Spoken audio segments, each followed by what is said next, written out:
All right, so welcome back. So today we are continuing our conversation around diodes and DC circuits. So after we get through this, through the DC stuff, then we will start looking at what diodes look like in AC. So for now, we are sticking with DC. So just looking at the pieces to this circuit here, I have a variable DC power supply, and I have two resistors in there this time. So essentially, I'm adding a load resistor. So this resistor pretty much just represents our load. So that could be a heating element, it could be various different resistive loads. So what we're wanting to look at is what a load would look like when it's attached into a diode circuit, okay? So the first thing that we want to do is we want to talk and just have a conversation about the diode, okay? So the diode is the most important piece of information in this circuit. So let's talk about the diode for a moment. Remember, we have forward bias and reverse bias operation with a diode. So let's look and see what this is operating at. Now obviously I've already put forward bias up here, but let's go ahead and let's just see why. So remember that forward bias means that the anode is going to be more positive than the cathode. And in order for this general purpose diode to conduct, it's got to be exactly, well, theoretically, some diodes, as far as how they're built, can be plus or minus some tolerance. But in order for this diode to lock and start conducting, it has to have 0.7 volts at the anode. Or actually, I should say it has to be 0.7 volts higher than the cathode. Okay? So, with that being said, we know that the positive, so let's label our power supply positive and negative. We know that the positive is tied to the anode, and the negative and our grounds are tied to the cathode. So therefore, that we know that this is forward bias, okay? So if we are in forward bias conduction, that means that in order for this diode to start conducting current, it has to reach at least 0.7 volts on the anode. And that's a very important piece of information. We have to reach 0.7 volts on the anode for this to start conducting. So let's look at what else we have. RL is in parallel, or I'm sorry, I should say the load resistor. The load resistor is in parallel with the diode. That means that generally these two voltages are going to be the same. So here's kind of a funny thing.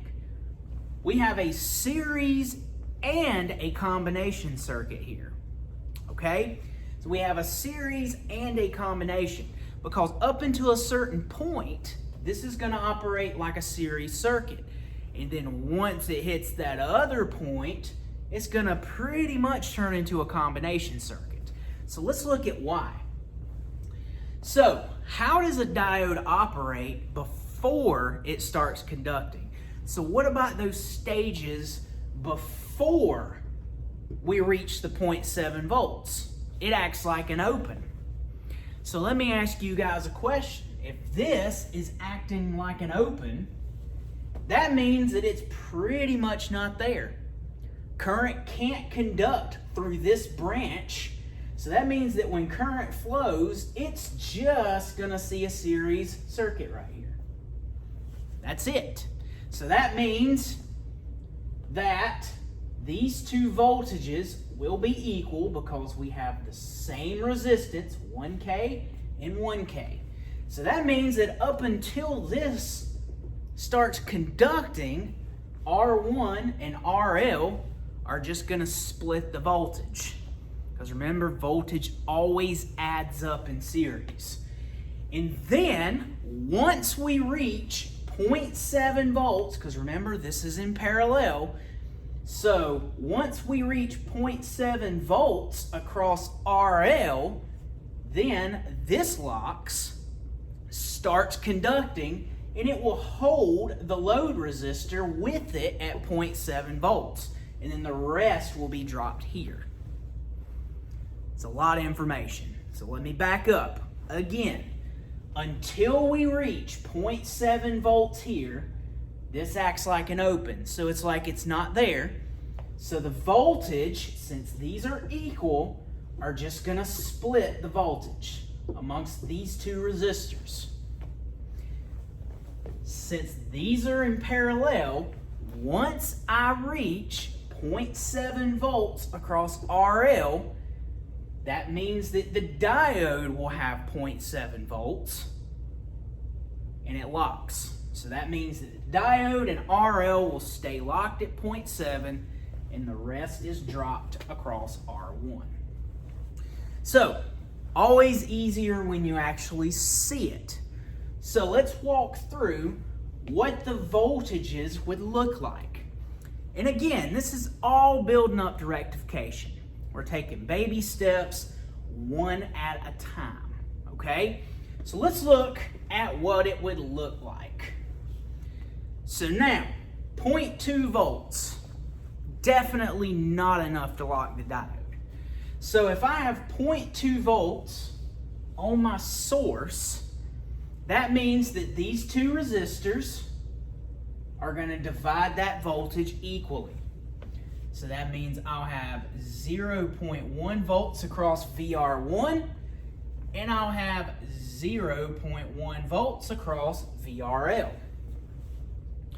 Now, what is across the diode?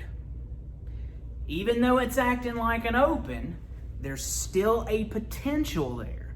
We still have a potential difference, all right? Just because we don't have current flowing through this branch, doesn't mean there's not a voltage. Remember that when we have an open, we read source voltage. So since it's in parallel with RL, 0.1 also. So essentially, all of them read 0.1 volts. 0.6 volts, is that enough to lock the diode? Nope. We need at least 0.7 volts here. So that means that VR1 and VRL are going to split that 0.6 volts. So I have 0.3 and 0.3.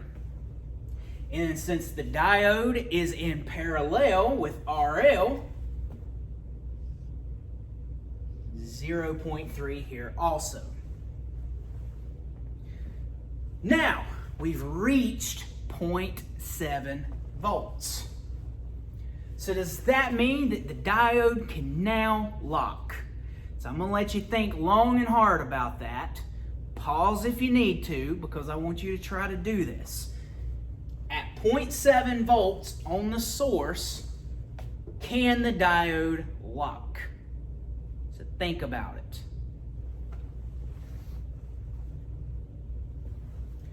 All right, so if you said yes, guess what? You're wrong. Sorry. All right, here's why. Okay, 0.7 volts, if you have these two resistors, remember, until this locks, this just divides the voltage. So remember at the beginning, I said we need at least 0.7 volts here, so that this also has 0.7. So at 0.7 volts on the source, that means that VR1 will only have 0.35 and VRL will only have 0.35. So is 0.35 volts enough to lock that diode or get it conducting? No. So this is a case, and this is why this circuit is different from what we had in the last video. Since those voltages divide until this starts conducting, source voltage has to be higher than 0.7 volts. So, what do you think it needs to be in order for this to start conducting? You would need at least what? 1.4 volts, okay? Because at 1.4 volts across the source, you would have 0.7 and 0.7. So at that point, that diode is now getting 0.7 volts from this resistor in parallel, okay? So remember, we're all relying on this resistor to reach 0.7 volts. And until we are 1.4 volts here, we're not going to conduct. So let's look at 2 volts. Is 2 volts enough for that diode to conduct? Absolutely. Because if this was just a series circuit, that would be 1 volt and 1 volt. So, now that the diode is conducting, the diode is going to lock at 0.7 volts. And since RL is in parallel with the diode, it's going to lock at 0.7 volts. And then the rest of it is going to be here. So that's going to be 0.7 minus 2, which is 1.3. We forgot to fill that in. Sorry. So now at 4 volts, we're locked. So the diode is still at 0.7. VRL is locked with the diode at 0.7. And 0.7 minus 4 is going to be 3.3 here. And then at 10 volts, yes, we're definitely locked. But diode is at 0.7. VRL is at 0.7.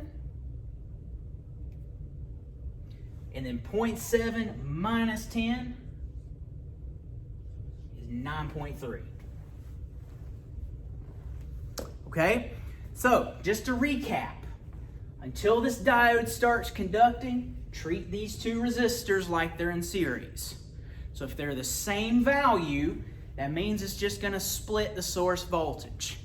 And remember, before this diode can start conducting and lock at 0.7, you have to have at least 0.7 volts across RL. Okay? So not too bad. So practice it. Throw a couple of different voltages in here. Okay? So just practice. So remember, in a situation like this, we're going to need at least 1.4 volts on the source in order to get that diode to conducting. Okay? All right, so now, next video coming is going to be the same concept, but we're going to flip the diode and make it reverse bias. Okay? So I'll see you guys soon in the next video. If you have any questions, let me know.